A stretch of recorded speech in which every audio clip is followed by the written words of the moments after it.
What's going on, everybody? I just wanted to do a really quick video. Um, I'm on YouTube now, right? And I've been doing this consistently for a little while. But I'm also a viewer on YouTube, so I listen to YouTube videos and hearing about camera reviews and a whole bunch of other things that got nothing to do with photography. But something today disturbed me because a camera reviewer called a recently released camera not good.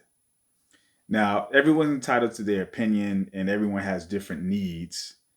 But I intimately know about this camera to some extent by using the brand. Everyone knows I'm a Fuji user, so you could take a guess what the new camera is. And and so some and so I just seen a lot of negative negative comments, negative energy around the camera. And I think a lot of it had to do with pushing the camera to limits and having expectations of the camera to literally do everything without the photographer's intervention. Now, let me explain.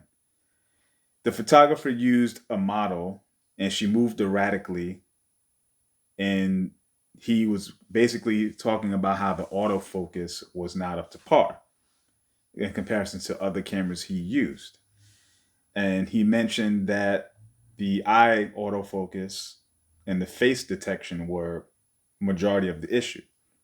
Now, the model is using these very erratic movements with her hands as well as making changes with her body and turning around. So a lot of it, if I'm the camera, right? I'm gonna pretend to be the camera. There's no face visible in the shots, right? So there is no face to detect.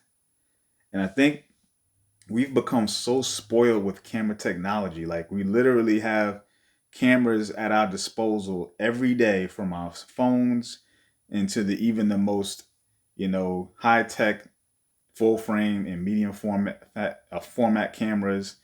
And we want the camera to literally do every single thing perfectly with no intervention from us. All we have to do is just press a button. But that's not what photography is, right? And I think that we forget that we have to control the situation to optimize what the camera can do. I'll take it into the terms of driving. Cars have come a long way and we got a ton of technology in it, but we have to tell the car where to go. We have to drive the car. The car can, smooth out the bumps better than anything 20 years ago and 20 and older. It has, you can defrost your windows. You've got horsepower that will, take you anywhere you want to go fast. But we have to get in the car and tell it what to do. And we can't also trick the car or the camera into doing something wrong to say there's something wrong with the camera. And I think that's where I kind of draw the line. Like at some point, we're too concerned with our first world problems. Like these cameras aren't fantastic. I don't think there's really a bad camera out there. Listen, I complained about cameras. There's some things I just don't like about it, but I could never say a camera in this day and age is bad, right? Anything that costs $1,000 or more, there is going to be no bad camera because they're competing with people who have cameras in their phones. They have to be good now.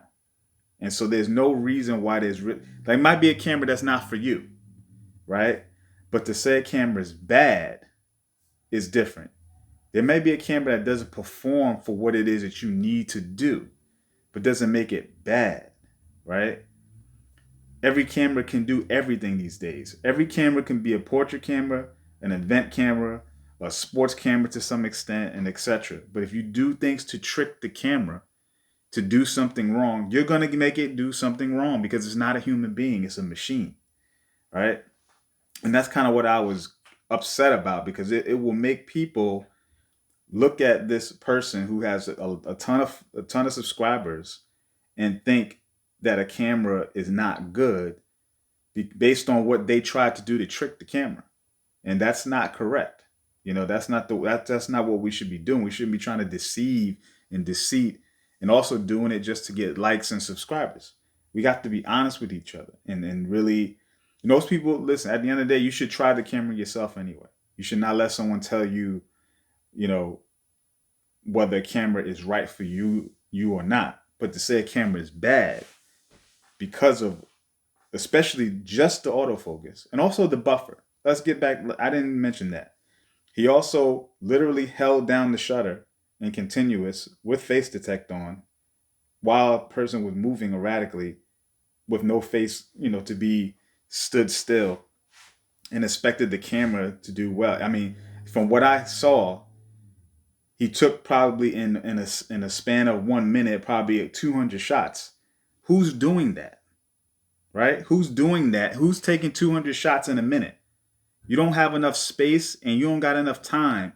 And you're not even going to use all those photos.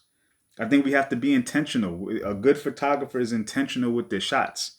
If I'm shooting someone outdoors in great light and a lot of space behind them, I don't need 1.2 with eye and face detect on to get a good shot, right? I don't even need continuous at that point. I can put it in manual, and back button focus, lock in on their distance, put it in F4, and just go to town shooting. And everything should be in focus, especially on an APS-C camera, right? And you'll have sufficient depth of field.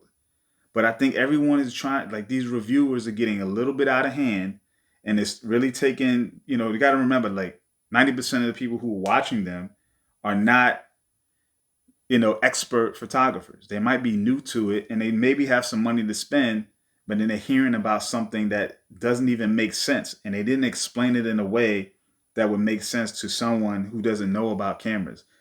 You can't try to trick the camera and call it bad. I'm going to get off my soapbox and I'm going to be done. All right. I hope you guys have a great day. Go take some photos.